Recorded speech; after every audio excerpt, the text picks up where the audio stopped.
Hey, welcome, all my right thinkers. Thanks for tuning in to check out your boy, P-Funk Thinker, right out here in the lab. Well, I do what I do for you. Well, I got something nice for you today. Continuation of the last lesson on health. I'm going to break down the 4 sons of Haru for you.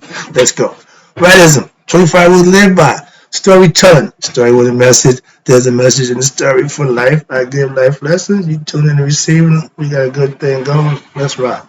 Right thinking mission, and that's what I'm on, is to enlighten, inspire, educate, and motivate you, the individual, to a higher spiritual level of enlightenment. Right thinking's way of life, through mental and spiritual discipline daily, will help and guide you to obtain your goal of spiritual enlightenment, aka know thyself. That's my mission, to get you to know thyself. Your goal is to know thyself. If you're a right thinker, let's do what we do. I ask the question, do you know you? It's rhetorical. But if you don't have the answer for yourself, tune in. I can help you with that. That's what I do for you. Help you to know you. Know thyself. A person who knows not, and knows not that they know not, is foolish. Disregard them. Don't be them. A person who knows not, and knows that they know not, is simple. You teach them. That's why I do what I do for you. Appreciate you too. Stay tuned. I got more for you. A person who knows not and believes and think that they know is dangerous. Avoid them. I do. A person who knows and knows not that they know is spiritually asleep. I can awaken them. That's what I do for you. A person who knows and knows, I'm the spiritual alarm clock here to wake you up with knowledge of self. That's what I do for you. Sorry about that.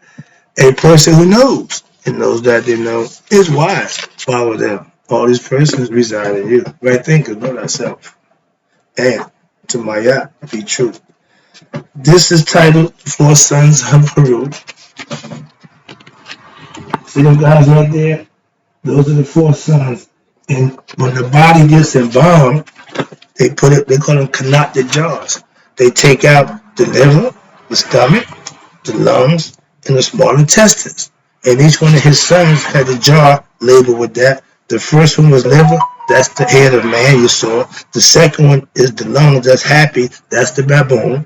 That's the third one is duometoph, which is the stomach, that's the jackal head. And the last one is kebenos, kebesinov. He's the small intestine, he got the hawk head. Okay, let's break it down for you. Hope you enjoyed the class. I thought it was it was a good one to learn. So I'm gonna give it to you. Let's go.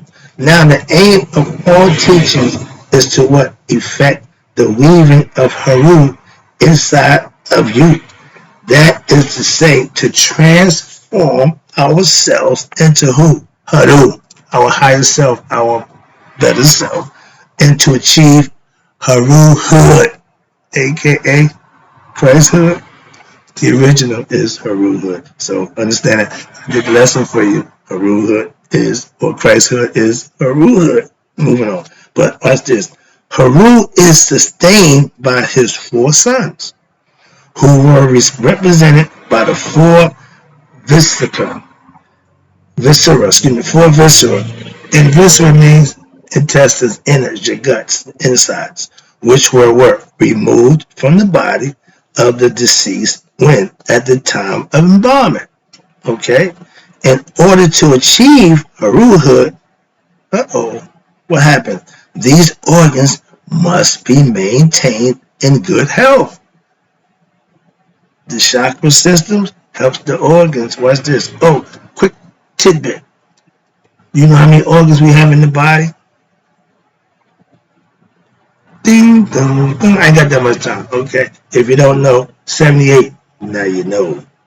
Right thinkers.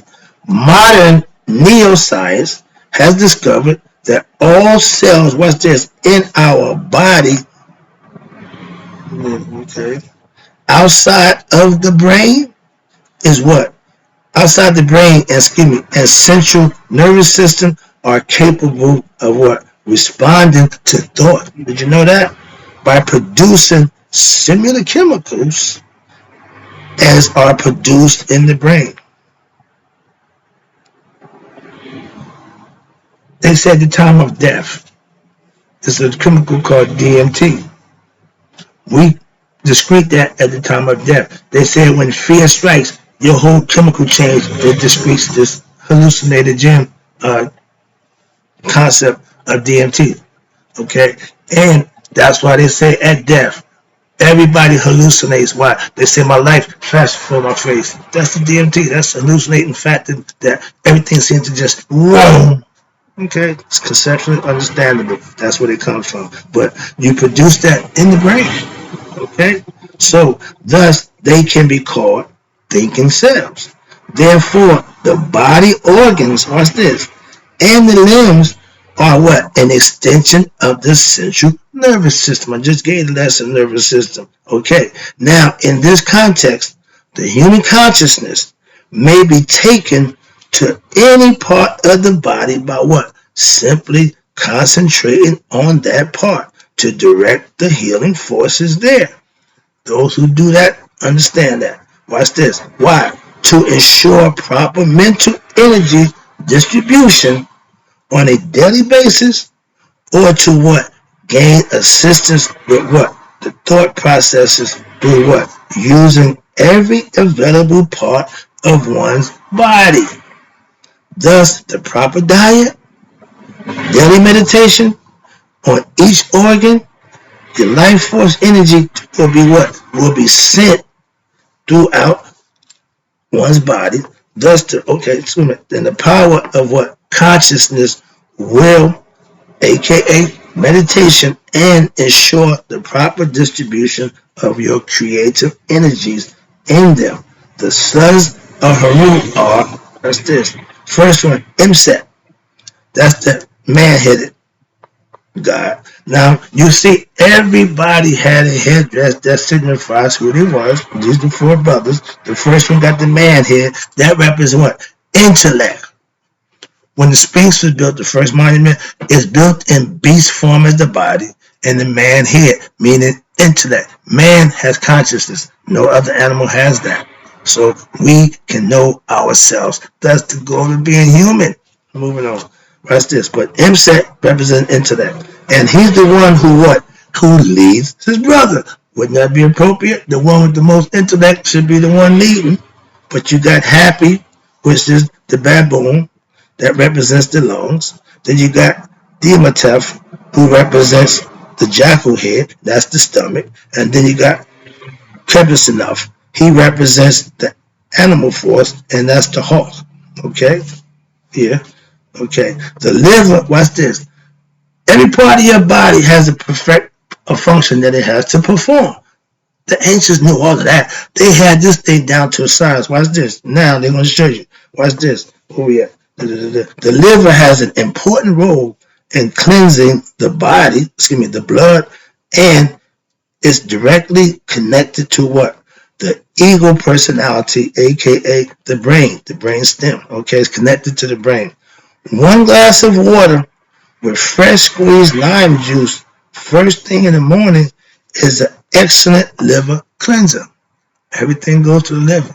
Okay, understand it. They're breaking it down for you. I want to see if you understand it. This is a health concept, and they're showing you how the body functions. That's this. Now, Dematef, the stomach, which is, Happy, which is the lungs. He's the baboon-headed god. Through the lungs, what happens?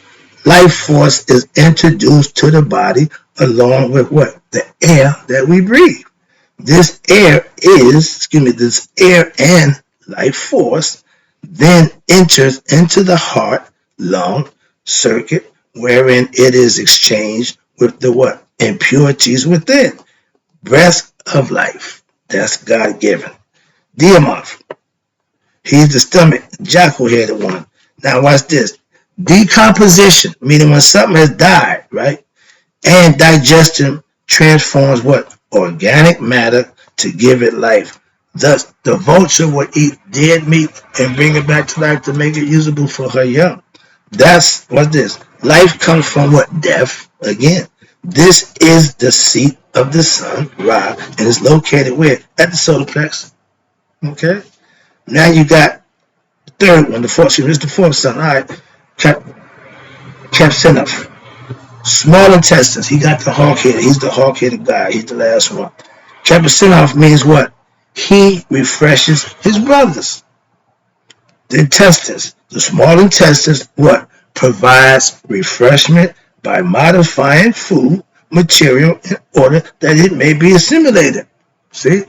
Everyone plays a role in the body. Every part has a part to play. Excuse me. Then you got Ampu, with the jackal-headed guy, who the embalmer also. And whoever does the embalming wears the head of a jackal. Okay? So again, watch this. He, the jackal-headed god, is said to what? Be the keeper of the secret and the opener of the way. Before Osiris came down into the underworld, Anubis was the one. So watch this. He was the opener of the way to what? Spiritual evolution. Why? He's the master of discernment. You can't trick him. Okay, that's why. And like the Ark of the Covenant, watch this. In Christian biblical concept, which housed the remains of the Ten Commandments, Ampu, Anubis, Jackal and God, he sits atop and guards the ark, which what? Contains the organs of a saw. The jars, the four jars, intestines, stomach, lungs, okay? Stomach, lungs, and the small intestines and the liver. Okay, watch this. Now the object of spiritual physical health is to be what? Be in harmony with one's what? Organs. That's the Kundalini rising. That's how it makes it rise. And since they will be what? Examined by who? Tahuti, the mind, and the other 42 judges of Maya for what? Righteousness and truth. Did you live it? And that information is kept right here. Okay? Taking care of the body and eating foods that will purify the physical atoms and sanctified foods are thus a paramount importance. Why? Because these have an impact on the entire vibrational aspect of your mind. Lower vibrational foods are dense, so therefore they favor dense thoughts, lower level thoughts. Light foods such as fruits, veggies favor what? High vibration. Okay, so thereby producing favorable conditions upon which what? To rise one's mental aspect to what? A higher spiritual level. Spiritual knowledge is having awareness of the next level of spiritual understanding of thyself. Let's talk about it right quick. I said I got a little time. About on earth. Now, from the Egyptian book of Coming Forth by Day, the laws of Maya on protecting the ecology. I was saying these are something that's got to be modified, but they looked at ecology also back then. Why? Because on number 15 of the 42 Confessions, it states that I have not laid waste the plowed lands. The farmland, I ain't messed it up. And you got number 36, it says, I have never defiled the water. That's the Nile. You can't pee in the Nile. Okay? You can't pee in the pool. Okay? The old phrase. Well, watch this. So now, after establishing and honoring our connection to the earth, Mother Earth, is very important. Why? Both symbolically and as a matter of absolute reality. We take care of her, she take care of us. We disrespect her, she's going to disrespect us. As we discussed in the section entitled Modern Physics, all creation, the land, air, water, the heavens, and all life forms are what? Are really one being. Everything comes from the one. I've been telling you that for the longest. It is what? Therefore important to perceive nature. Why? Because in doing so, we are perceiving ourselves. Existence in physical human form is not possible what? Without a physical location in which to interact, aka Earth, and evolve in the physical form. That's what we come here for. Keeping a small garden from which one can what? Establish a connection with the miracle of the growth of a seed into a life-sustaining plant in an excellent way to provide a connection to the earth as well as what? Sustenance for oneself. We got trees that start out being little seeds, okay? Other benefits. We as human beings start out being little embryos. So everything does the same thing in nature. Why? It grows. And watch this. Other benefits are also obvious. Why? Independence from artificial and destructive food sources. You know, if you don't eat pork, if you don't eat this, can't eat that. And you got supermarkets and non-organic farms. And in connection to the energy of the earth, you want to eat earthly grown food, organic food. Manufacturer get it, put this stuff in Canada, send it to us. We eat it like it's something good to eat. So that's what we do. It is important for what? For one to keep elevated what? Godly thoughts in one's mind from what? From the telling of the soil. From the telling of the soil. My man, Sadi Guru, he's trying to let us know that our topsoil is eroding. It's no longer good. We got to spend some time to till the soil, take care of the soil. He's on a crusade for that. I see him doing this thing. But yeah, till to the soil of what? The consumption of the food to what? Ensure that it will carry what? The highest vibrational quality, aka purity or organic. That's what you want in your diet. I'm just saying. I got a little more time. I can get one more in. Let's talk about recreation. Oh, I like recreation. I get a chance to do nothing. No, that's not what recreation is. Let's see if I can break that down for you. Let's talk about recreation. Recreation is a seldom discussed topic in philosophical treatises. Why? It is usually seen as an activity that is performed in order to what? Achieve some kind of recognition of one's physical or psychological self. Also, it is seen as a source of fun, which it should be, and excitement. When done right, it is.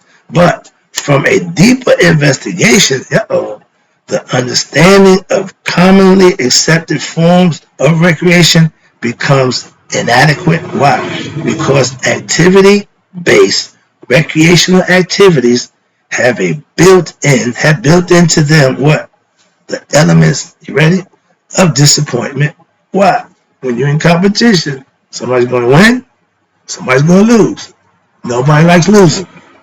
Nobody likes the bad winner who likes to, do that. Like, my man was good for that. So I learned that lesson early in life. I had to live with it. Couldn't change it, so I had to just get better at what? Competing and try to beat them from stop celebrating, dancing.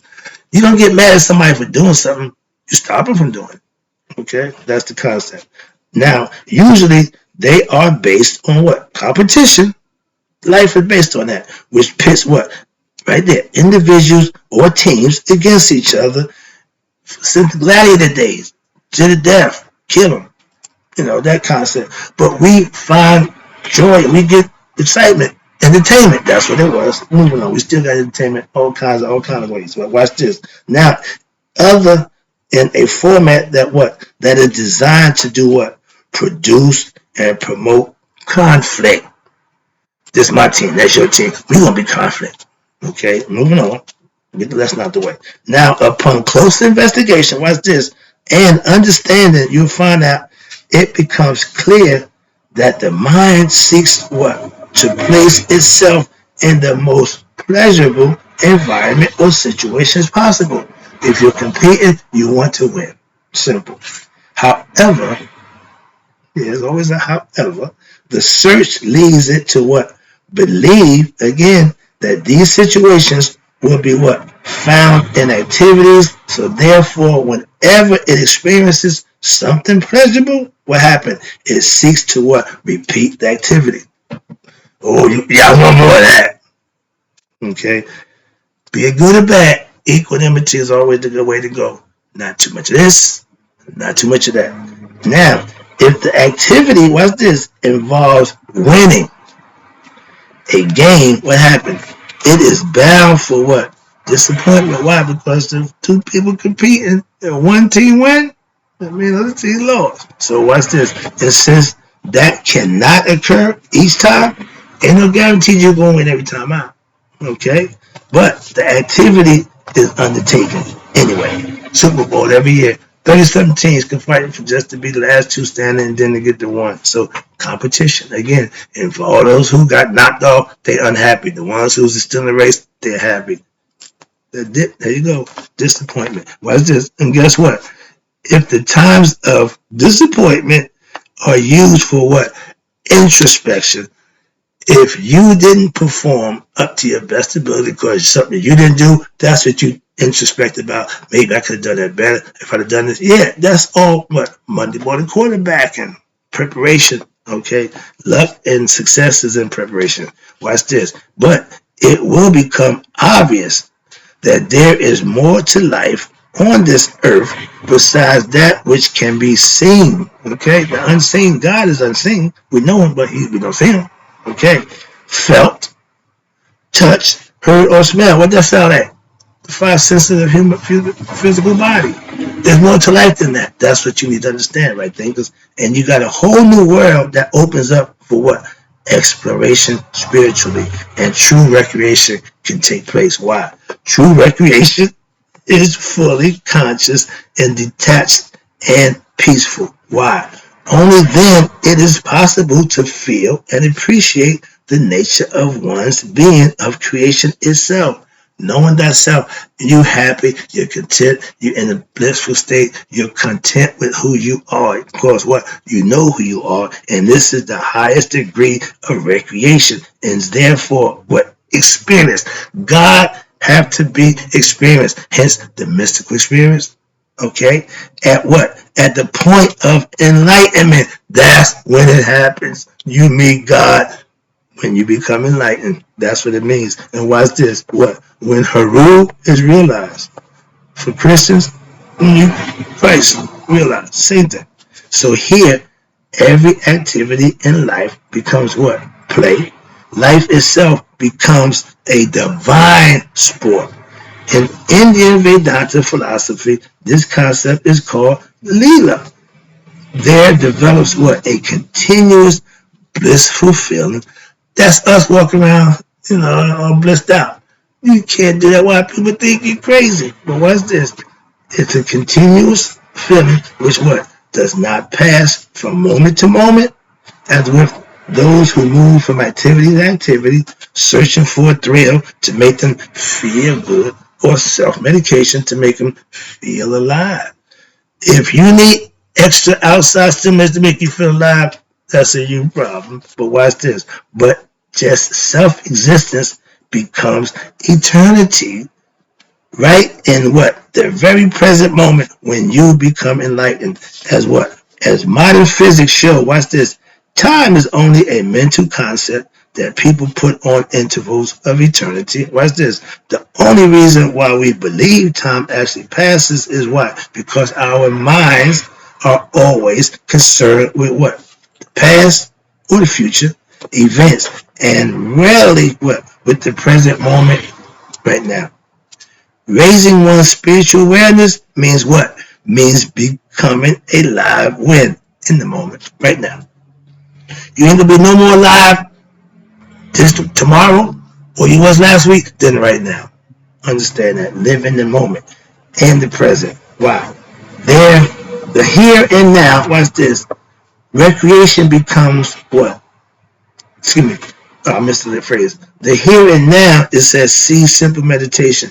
When you are connected with your higher self on a regular basis, God is always with me. I'm God conscious. That's my philosophy. Spiritual discipline. That's keeping God in my conscious and my psyche. So everything I want to do should be pleasing to him. That's the concept. And watch this. Recreation, what? Becomes a means to what? Recreate one's consciousness at every moment instead of what? Instead of a means to forget oneself to pass the time.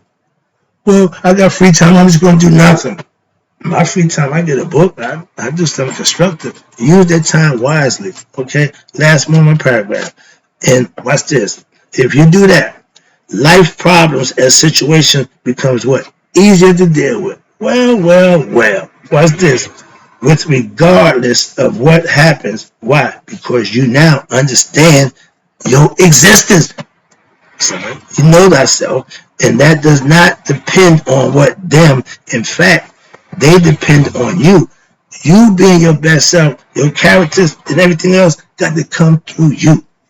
And what's this? Furthermore, As Ra, watch this, just like Ra rises each morning, there is a cycle set up by who? The netters, the gods, so that what? Nothing lasts forever in the cosmos. Everything changes, it's constant change, and like my mother told me when I was a kid, this too soon shall pass. Be it good or bad, it's going to pass. That's what they tell me. And watch this. All things, good or bad, progress in what? A endless cycle loop. So watch this. So negative situations, what? Will eventually give way to what better ones, and vice versa. You know if you're having fun. You know if things are going good. And my pastor says it best. You know when you serve God, the devil going to try to break it down. So that's the good and the bad. Simple as that. Okay? And thus, watch this. When you're armed with what? This higher intellect and understanding of self, what happens? Life itself become played in a deeper sense of the meaning. You are the, you're the orchestrator now. You're in control. That's a good place to be. Even though, watch this, external participation in life's victories and defeats, internally, one becomes what? A witness to what life rather than what? A participant who is bound to the apparent reality of human. Mere intellectual knowledge of this is far reaching, but the intuitive realization of it where within one's own consciousness is beyond words. Why? Because it's experimental. You have to experience it. It ain't about what somebody say. It's about what you feel, what you experience. So now you know that's gnosis. To know from what? Experience. And that's the end of this lesson. That's another gnosis, okay? Well, I hope you got the lesson. I hope it was informative. And in closing, right thinkers, may you all live to be 100 and me 100 minus a day. So I've never known the right thinker like you passed away. I'm out. Be back.